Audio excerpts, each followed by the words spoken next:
In this video, I will try to cover a topic which is very famous in Pakistan now these days.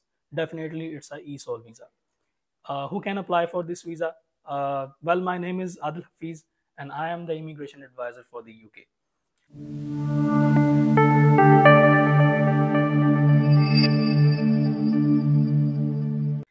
कौन ये लोग visa apply कर सकते हैं? ESOL visa है क्या? और इसके बारे में मैं आपको थोड़ी सी ब्रीफ दूंगा। रिसेंटली हमारा एक ESOL का वीज़ा अप्रूव हुआ हमारे क्लाइंट का, तो उसी की बेसिस के ऊपर उसी का एक्सपीरियंस मैं आपके साथ शेयर करूंगा। ये वीज़ा वो लोग अप्लाई कर सकते हैं बेसिकली जिनकी पाकिस्तान में एजुकेशन मिडल है, मैट्रिक या इंटर उन्होंने किया है, और वो लोग भी ये अप्लाई कर सकते हैं जिनकी एजुकेशन में अब गैप आ चुका है। जैसे कि फ़र्ज़ कर लें कि अगर किसी ने मैट्रिक किया था या इंटर किया और वो अब उसके बाद किसी प्राइवेट कंपनी में छोटी सी डेजिग्नेशन पे एक जॉब कर रहा है, कोऑर्डिनेटर या कस्टमर सर्विसेज प्रोवाइड कर रहा है। अब उसकी जॉब टाइटल इस कैटेगरी में आ चुकी है या इस तरीके पे आ चुकी है कि अब उसको डिफरेंट तरह के लोगों से मिलने की ज़रूरत पड़ती है, जिसमें ऑब्वियसली लोग कुछ उर्दू, पंजाबी और इंग्लिश भी बोलते हैं। तो ये वो लोग अप्लाई कर सकते हैं। उनके पास एक वैलिड रीज़न है कि वो अपनी इंग्लिश जो फ्लुएंसी है, प्रोफिशेंसी को इम्प्रूव करने के लिए इस वीज़ा कैटेगरी में अप्लाई कर सकते हैं।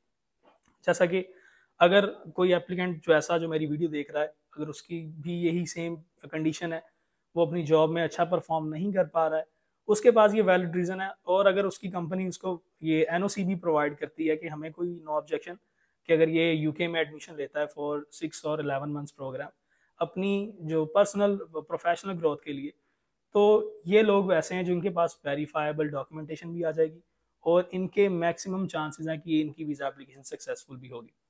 हमने रिसेंटली अभी एक वीज़ा अप्रूव करवाया अपने क्लाइंट का, उसमें भी यही चीज़ें थी कि वो बच्चा जो है इंटरमीडिएट की उसकी एजुकेशन थी, और उसके बाद वो किसी एक प्राइवेट कंपनी में, ABC कंपनी में जो है वो जॉब कर रहा था, और उसमें क्योंकि उसको हर्डल्स आ रही थी, इंग्लिश बोलने में लोग आके बात करते थे लेकिन उससे उसको जो है वो बताया नहीं जाता था या अच्छा परफॉर्म नहीं किया जाता था। तो वो उसके पास एक वैलिड रीज़न थी, उसने अपनी कंपनी से रिक्वेस्ट की कि मुझे ये जो है प्रोग्राम में एडमिशन लेना, तो मुझे आपकी तरफ से भी रिकमेंडेशन चाहिए और NOC भी रिक्वायर्ड होगा जो मैं वीज़ा ऑफिसर को दूँ और वो सेटिस्फाई हो जाए। तो इसी तरीके से हमने जो है वो उसकी एप्लीकेशन को सक्सेसफुल भी करवाया। और ये मैं एक चीज़ और भी इसमें ऐड करता चलूँ, ये वीज़ा हरगिज़ उन लोगों के लिए नहीं है जिनकी एजुकेशन यहाँ पे 16 ईयर्स ऑफ एजुकेशन है या MBA MSc करने के बाद उनको याद आ रहा है कि जी अब हम इस वीज़ा में अप्लाई करें, क्योंकि इस वीज़ा की कॉस्ट एक तो कम है, और दूसरा जो है वो इसमें कोई इंग्लिश लैंग्वेज की रिक्वायरमेंट नहीं है। Obviously it's a ESOL programme, आप उनको खुद ही एडमिशन लेके बता रहे हो कि मैं तो आपके पास आ रहा हूँ इंग्लिश सीखने के लिए। तो ये वीज़ा उन लोगों के लिए हरगिज़ नहीं है अगर वो मास्टर्स के बाद या MBA के बाद अप्लाई कर रहे हैं, उनकी 100% एप्लीकेशन जो है वो रिफ्यूज़ होगी।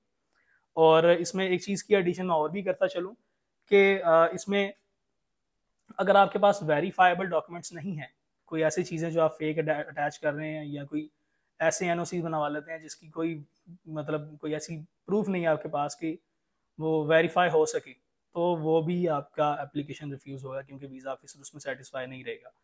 और दूसरी चीज़, पाकिस्तान में इसकी डिमांड क्यों है? जैसा कि मैंने स्टार्टिंग में कहा कि ये बहुत पॉपुलर कैटेगरी है आजकल पाकिस्तान में। उसकी रीज़न यही है कि जो जितने भी हमारे स्टूडेंट्स हैं जिन्होंने इंटर किया है, मैट्रिक किया है, ये IELTS या PTE से अपनी जान छुड़वाने के लिए आप कह सकते हैं इस वीज़ा कैटेगरी में अप्लाई करते हैं, ताकि एक तो कम फ़ी में UK का इनको वीज़ा मिल जाता है 9 से 11 महीने का, और दूसरी चीज़ कोई इंटरव्यूज़ नहीं है और कम कॉस्ट आ रही है। तो ये वाले मोस्टली लोग इसमें अप्लाई कर रहे हैं, और हर एक के पास वैलिड रीज़न नहीं है इस वीज़ा को सक्सेसफुल करवाने के लिए।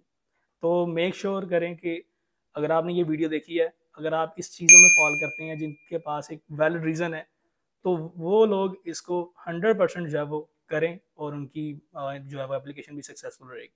Thank you so much.